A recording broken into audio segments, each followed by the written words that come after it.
Bismillahirrahmanirrahim. My name is Kamal Khan and you are watching Physics with Kamal Khan. Students class 9 physics में आज हमारा lecture है lecture number 6 और आज के लेक्चर में हम पढ़ेंगे सिस्टम इंटरनेशनल को। तो सिस्टम इंटरनेशनल को समझने से पहले हम सिस्टम के टर्म को समझेंगे कि सिस्टम का क्या मतलब होता है। उसके बाद हम समझेंगे सिस्टम ऑफ यूनिट्स को। उसके बाद फिर हम बढ़ेंगे सिस्टम इंटरनेशनल या सिस्टम इंटरनेशनल ऑफ यूनिट्स को। और फिर लास्ट में मैं आप लोगों को जो है वो इसकी जो नीड है वो भी मैं आप लोगों को समझाऊंगा कि सिस्टम इंटरनेशनल की हमें ज़रूरत क्यों पड़ी। तो बेटा फर्स्ट हेडिंग आप लोग लगा लें सिस्टम। पहले हमने ये समझना है कि ये सिस्टम असल में होता क्या है। अच्छा बेटा सिस्टम का टर्म जहाँ पर भी आता है तो सिस्टम का मतलब होता है किसी भी चीज़ का एक कंप्लीट सेट। किसी भी चीज़ का एक कंप्लीट सेट क्या मतलब हुआ? अगर मैं आप लोगों से कहूँ कि मेरे पास जो है एक माउस पड़ा हुआ है तो क्या मैं इसको कंप्यूटर सिस्टम कह सकता हूँ? तो आप कहोगे नो सर बिल्कुल नहीं। अगर मैं आप लोगों से कहूँ कि चलिए मेरे पास जो है वो सिर्फ एक मॉनिटर मौजूद है तो क्या अभी मैं इसको सिस्टम कह सकता हूँ? तो आप लोग कहोगे नहीं सर। तो फिर मैं आपसे पूछूंगा कि मैं कब इसको सिस्टम कह सकता हूँ? तो आप लोगों का आंसर क्या होगा? आप ज़रूर मुझे बताओगे कि सर आपके पास जो है मॉनिटर होना चाहिए, सीपीयू होना चाहिए, कीबोर्ड, माउस, जितनी भी रिक्वायरमेंट्स हैं वो सारे आप लोग मुझे कहोगे कि अगर आपके पास ये सारी चीज़ें कंप्लीट हो जाए, इस तरह का एक अगर आपके पास एक सेट आ जाए इन चीज़ों का, तो फिर आप इसको जो है कंप्यूटर सिस्टम कह सकते हो। क्लियर है? तो अगर मैं जनरली बात करूँ सिस्टम का तो क्या मैं इससे ये मतलब नहीं ले सकता कि सिस्टम का असल में मतलब होता है किसी भी चीज़ का एक कंप्लीट सेट। किसी भी चीज़ का जब हमारे पास एक कंप्लीट सेट होता है बेटा तो उसको हम कहते हैं सिस्टम। तो यहाँ पर डिफिनीशन लेके a complete set of something is called system. किसी भी चीज़ का अगर हमारे पास एक कंप्लीट सेट आ जाए तो उसको बेटा हम कहेंगे सिस्टम। अभी हम बढ़ते हैं सिस्टम ऑफ यूनिट्स की तरफ। सिस्टम ऑफ यूनिट्स क्या है?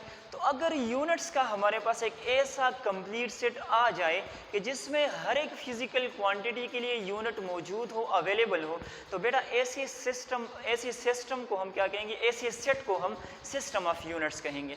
तो बेटा दूसरा हेडिंग लेके system of units. System of units लेके a complete set of units, a complete set of units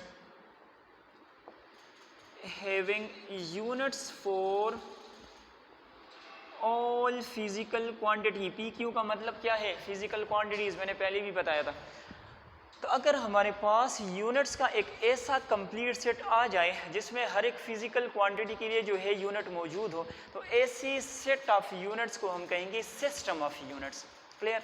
अच्छा अभी हम बढ़ेंगे सिस्टम इंटरनेशनल या सिस्टम इंटरनेशनल ऑफ यूनिट्स। तो बेटा हेडिंग लिखिए सिस्टम इंटरनेशनल। System international. अभी सिस्टम इंटरनेशनल का क्या मतलब है? तो ज़रा देखिए, हमने सिस्टम को समझा, फिर हमने सिस्टम ऑफ यूनिट्स को समझा। अभी सिस्टम इंटरनेशनल ऑफ यूनिट्स या सिस्टम इंटरनेशनल एक ऐसा सिस्टम ऑफ यूनिट्स जो कि इंटरनेशनली एक्सेप्टेबल हो, जो कि वर्ल्ड वाइड यूज़ होता हो, तो ऐसे सिस्टम ऑफ यूनिट्स को बेटा हम कहेंगे सिस्टम इंटरनेशनल। तो लेकिन a system of units, a system of units which is internationally acceptable, जो क्या हो? इंटरनेशनली एक्सेप्टेबल हो, तो ऐसे सिस्टम को बेटा हम कहेंगे सिस्टम इंटरनेशनल। क्लियर? ओके अभी हम पढ़ेंगे कि हमें सिस्टम इंटरनेशनल की ज़रूरत क्यों पड़ी। Need for system international.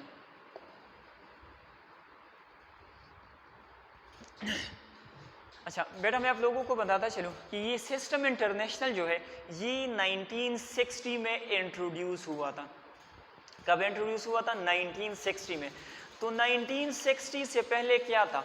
1960 से पहले डिफरेंट सिस्टम्स ऑफ यूनिट्स थे जो कि डिफरेंट कंट्रीज में इस्तेमाल होते थे। तो पहले मैं यहाँ पर लिखता हूँ before 1960 there were different systems of units which are, जिनमें से कुछ मेन जो थे, एक हमारे पास था बेटा याद रखिए, एक था MKS सिस्टम। कौन सा? MKS system. दूसरा था FPS सिस्टम। तीसरा था CGS सिस्टम। क्लियर है? मीटर किलोग्राम सेकंड यहाँ पर लेके, this is metre kilogram second, this one is foot pound second, and this one is centimeter gram, and this is second.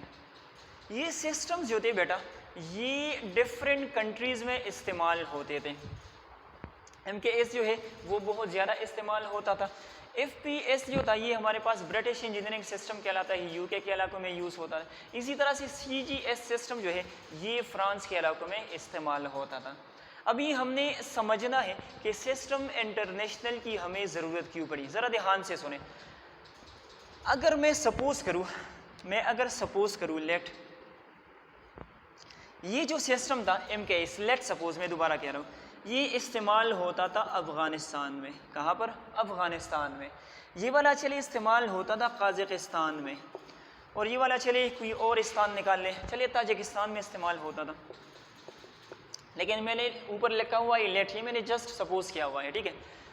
अच्छा, अभी क्या था, अफ़गानिस्तान वाले जो है वो ताजिकिस्तान वाले के साथ एक डील करना चाह रहे हैं। कौन सा डील? अफ़गानिस्तान वाले इनसे कह रहे हैं कि मेरे पास जो है वो भाई 10 मीटर का कपड़ा पड़ा हुआ है, अगर मुझसे ख़रीदना है तो ये ताजिकिस्तान वाले क्या कहेंगे? अरे भाई मीटर क्या होता है, सेंटीमीटर में बात करो।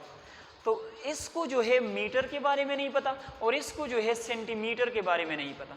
अच्छा, ये अफ़गानिस्तान वाला इस तरह करता है कि काज़ाकिस्तान वाले के साथ कांटेक्ट करता है और उससे कहता है कि मेरे पास 10 मीटर का कपड़ा पड़ा हुआ है, अगर आपको ज़रूरत हो तो मुझसे ले ले। तो ये क्या कहेगा? अरे मीटर क्या होता है, मुझे फुट में समझाओ। तो ज़रा देखिए, काज़ाकिस्तान वालों को जो है वो मीटर का नहीं पता, अफ़गानिस्तान वालों को जो है वो फुट का नहीं पता।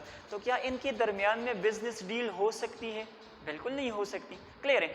तो बेटा डिफरेंट सिस्टम्स ऑफ यूनिट्स की वजह से हमारे पास जो प्रॉब्लम आ रहा था वो ये था कि इंटरनेशनल बिजनेस जो है उनकी डीलिंग नहीं हो रही थी। तो इन मसलों को हल करने के लिए 1960 में फ्रांस के अंदर एक कॉन्फ्रेंस हुआ जिसमें जो है सिस्टम इंटरनेशनल को इंट्रोड्यूस कराया गया। तो लेकिन due to these different systems of units, there were problems in international business। International जो बिजनेस था उसमें क्या था, मसले आ रहे थे। To solve these problems a conference was held in Paris in 1960। और उसमें क्या हुआ, in which system international was introduced। उसमें क्या हुआ, सिस्टम इंटरनेशनल को जो है वो इंट्रोड्यूस कराया गया। ठीक है, तो ये था बेटा सिस्टम इंटरनेशनल। हमने सिस्टम को समझा, सिस्टम ऑफ यूनिट्स को समझा और उसके बाद सिस्टम इंटरनेशनल को, और लास्ट में हमने सिस्टम इंटरनेशनल की ज़रूरत को भी पढ़ा कि सिस्टम इंटरनेशनल की हमें ज़रूरत क्यों पड़ी। अगर आप लोगों का इंटरेस्ट हो और आप लोगों ने मज़ीद इसके बारे में पढ़ना हो तो बेटा आप लोग फर्स्ट ईयर का जो मैंने लेक्चर अपलोड किया हुआ है सिस्टम इंटरनेशनल के हवाले से, तो वो आप लोग देख सकते हो, इससे ज़्यादा डिटेल में है। आज के लिए इतना ही। Thank you so much. अल्लाह हाफिज़।